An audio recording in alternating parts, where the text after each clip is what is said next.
watch this video. So today was a marathon reveal or something like that, So I didn't even see much, but I'll watch this video. Marathon, the first hands-on preview. If Escape from Tarkov is the PUBG of the extraction shooter, boldly striking out into a new genre despite humble origins, then Bungie's upcoming shooter Marathon is the big budget refinement that could become the emerging category's Fortnite. Whoa. Coming from a studio with a pedigree for first-person shooter, Run it back. emerging category's Fortnite. Coming from a studio with a pedigree for first-person shooters that's virtually unmatched and which wields the resources to take a good idea and reimagine it in a disturbing, beautifully detailed sci-fi universe, it's easy to see how Bungie just might pull it off. But with a concept that's so inherently geared towards the hardcore PvP crowd and such a clear departure from what they've done in the past, it's certainly not without risks, even if they do manage to capture the usual FPS magic they're known for. Even so, after spending the better part of 2 days sliding and gunning my way through Tau Ceti's ruins, I was hooked and can't wait to group up with my most try-hard friends and ruin people's day.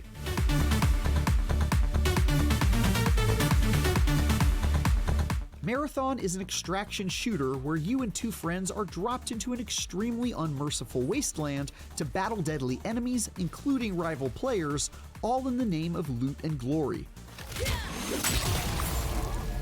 If you've played Escape from Tarkov, then you'll be familiar with this PvPvE framing, which forces you to ante up any loot you bring along with you, as it's permanently lost if you fail to exfiltrate before time runs out or your team is killed.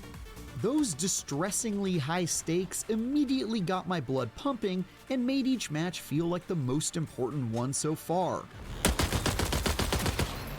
After fighting tooth and nail against surprisingly challenging AI enemies and ruthless fellow runners to get a high-level rifle that could down most enemies in 2 hits, I wasn't about to let my guard run it back. Let me check this HUD real quick, man.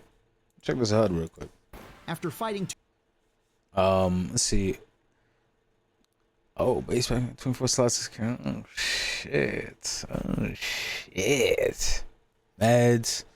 Tooth and nail against surprisingly challenging fully health. Whoa. Let me check the whoa. What the fuck? Slow the fuck down, buddy. Nail against let me check that SMG you about the enemies. Okay. Bully SMG Deluxe submachine. Oh shit. Okay. Some attachments. And ruthless fellow runners to get a high-level rifle. Cardio kick reduces heat buildup and improves agility. That could down most enemies. Hardline PR. It's a precision rifle. So it's like a marksman. Call of Duty, I guess.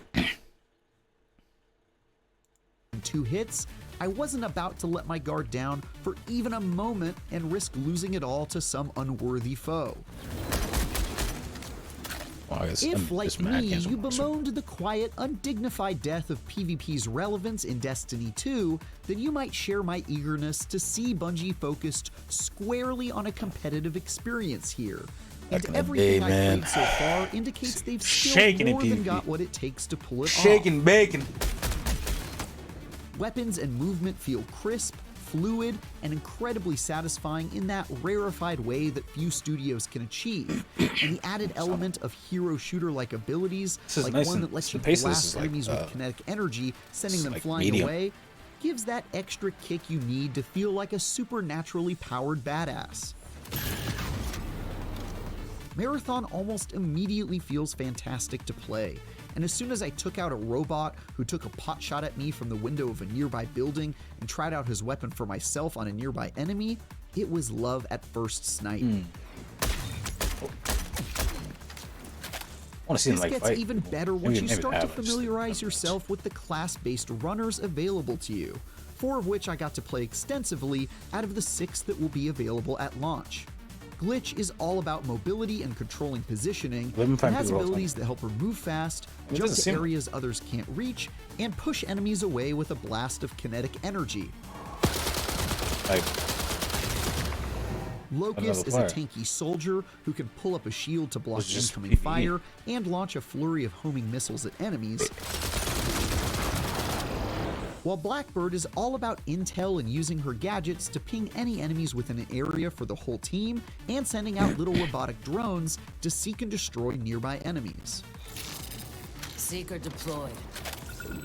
My personal favorite, though, was Void, a deft ninja who can turn invisible for a time and deploy massive clouds of smoke to lose and confuse the enemy within. Camo filter engaged. Each of these characters offers Locust, Glitch, Blackbird, Void. Oh shit. I ain't gonna lie, Blackbird and Void though? I ain't gonna lie. Void really Blackbird though? Nah, Blackbird is crazy. I like Void too. Void looks sick. Blackbird though. Locust. Activate and it has a riot barricade. Activate an energy barricade that blocks incoming damage, draining tactical ability energy over time. What? Taking damage drains additional energy. Huh? It's a completely different way to play Marathon, and by coordinating with my teammates, we were able to put together a balanced team of Activate shows advanced text since releasing a series of some runners who complemented one another. Oh, it's like a Blackbird. Their strengths and helped make up for any weaknesses. That came in handy as we explored dark and forgotten places throughout Marathon's maps, which were filled with deadly creatures like a species of giant ticks who ran at me frantically and surprisingly accurate robots who were much we were able to overcharge your movement system. Oh, she's this guy said it was all about movement. Overcharge your movement system, reducing. By coordinating with my teammates, we were able to put together a balanced team of runners who complemented one another's strengths and helped make up for any weaknesses. For a fucking nano. And helped make. Oh my fucking god! I'm gonna slow down and get this right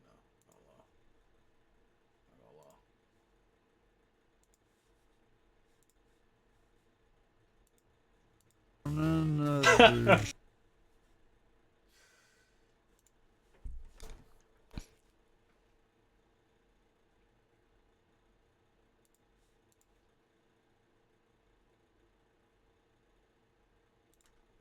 All right, you know what? Fuck it, bro. Fuck it, bro. Fuck it.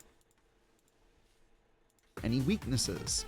That came in handy as we explored dark and forgotten places throughout Marathon's maps, which were filled with deadly creatures like a species of giant ticks who ran at me frantically and surprisingly accurate robots who were much better at surrounding and overwhelming players than the vast majority of AI enemies found in other games.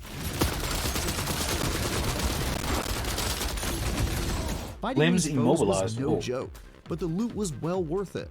Whether it was finding a backpack that allowed for more storage space, a weapon that gave me better odds against a rival crew, or just some consumable healing items I could rely on in a pinch. Some of the extremely rare and powerful items, of which my team only found a handful during our matches, changed things up quite significantly, like a backpack that turned the user invisible whenever they interacted with a container while wearing it. Extremely useful in a game where you're being hunted by everyone else on the map. Marathon's tensest moments, though, happen when you encounter enemy crews and inevitably clash in a bid to claim one another's loot. Maybe we'd spot a crew in the distance and stealthily follow them, waiting for the right moment to stage an ambush. Or sometimes we'd hear other players in the distance fighting off security forces and decide to go catch them when their guard was down, scooping up whatever goodies they were about to claim. And of course, sometimes we found ourselves on the receiving end of that ruthless equation and had to scramble as one of us was downed by sudden gunfire from a rival team. These moments are when the PvP magic really shines and leaves you with stories to tell your friends, like the time my group got entangled in a 9-player free-for-all and came out unscathed thanks to some well-timed smoke grenades. Okay. I'm going lotto. Or another time where both of my teammates were killed, but we came back to win it thanks to a clutch revive the other team didn't see coming. Just like the most epic, heart-pounding moments of a Battle Royale match, Marathon provided me with tons of memorable moments of elation after a narrow victory and the occasional sour taste of defeat. Self-revive, give up. indulge in a world of refined Anantara. luxury. Once we'd gotten our spoils or completed an objective or two, it was time to haul ass to the exfiltration beacon and stand near it long enough to be pulled out of the firefight and return safely back to our base in outer space with our bloody bounty.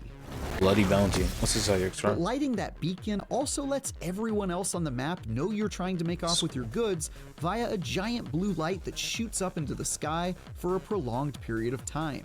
This makes your last moments in the area pretty intense, or if you're like me, offers some exciting opportunities to kill a group right as they're preparing to leave and benefit from all their hard work.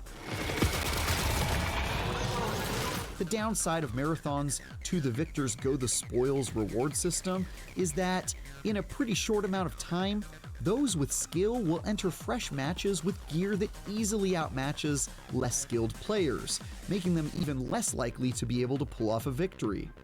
Bungie's gone out of its way to try and make it so a poorly geared squad still stands a chance against those with better loot if they play well, and you can always simply employ the strategy of avoiding other players until you've got a few extractions and Oh wow, I some like at the way the least game looks. I like the decent HUD. loot under your HUD belt. is like But even simple. so, it seems like it could get pretty demoralizing in short order if you run into a bout of bad luck and start to feel like you'll I don't never like the catch a looks of it, break. doesn't it, bro? Like the setting.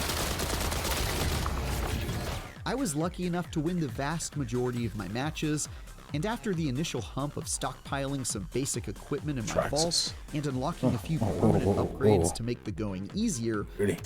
This is like I felt like perks. even if I fell in battle and lost all my best passives. stuff, at least I'd have some adequate backup gear to recover with. But that won't be the case for everyone, and I wonder how big the chunk of players will be who simply run into a brick wall in their first few hours, log off, and never return. At least in Escape from Tarkov, you've got your Kappa case to hold your most valuable items and protect them from being lost on the battlefield. Marathon has none of those safety measures, instead opting for a system where you're given a sort of pity loadout called a sponsored package, which sets you up with some basic gear after you've been quite literally bled dry. This definitely helps ice the wound of a string of bad luck, but might not exactly be the most comforting consolation prize.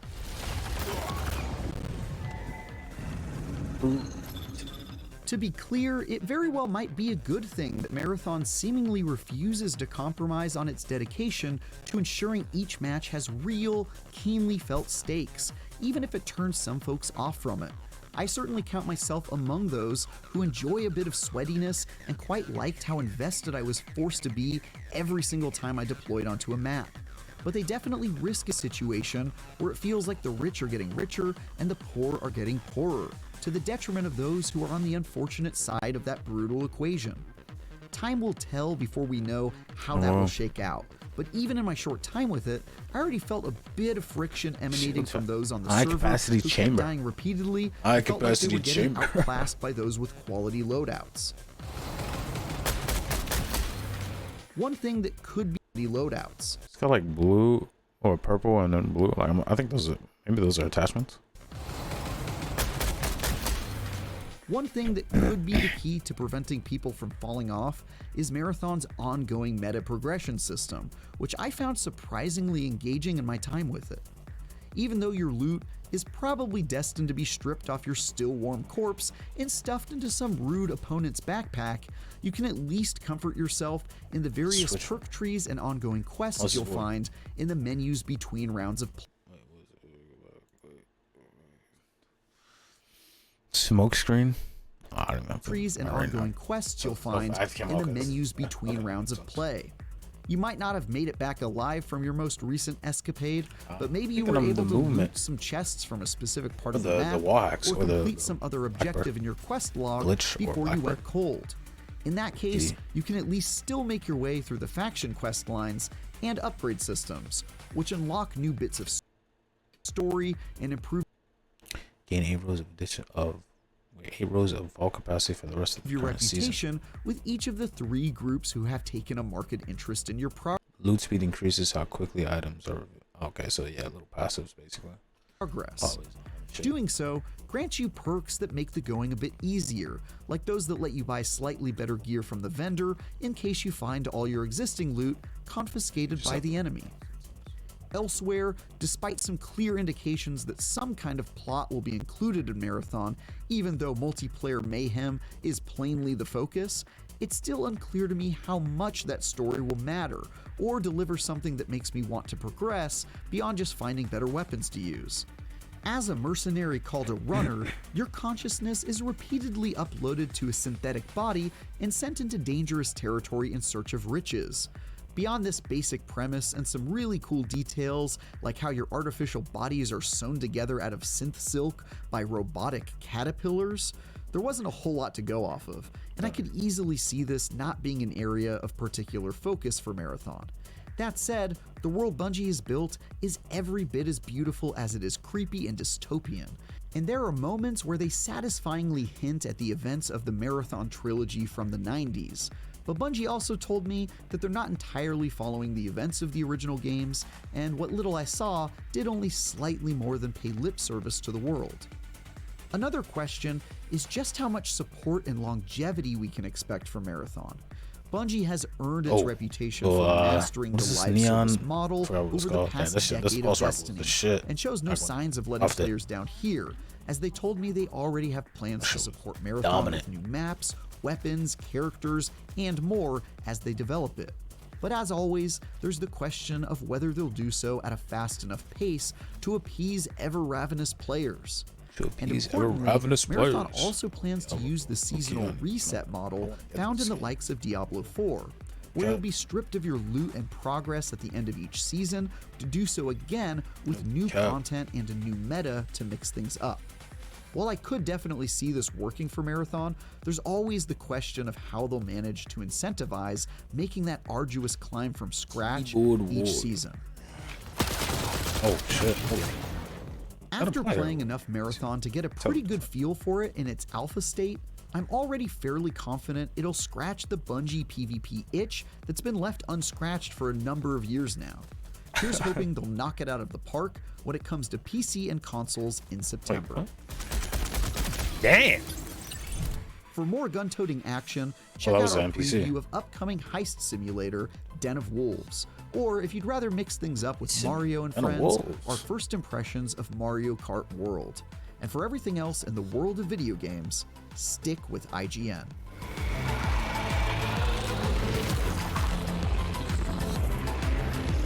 That's cool. Okay.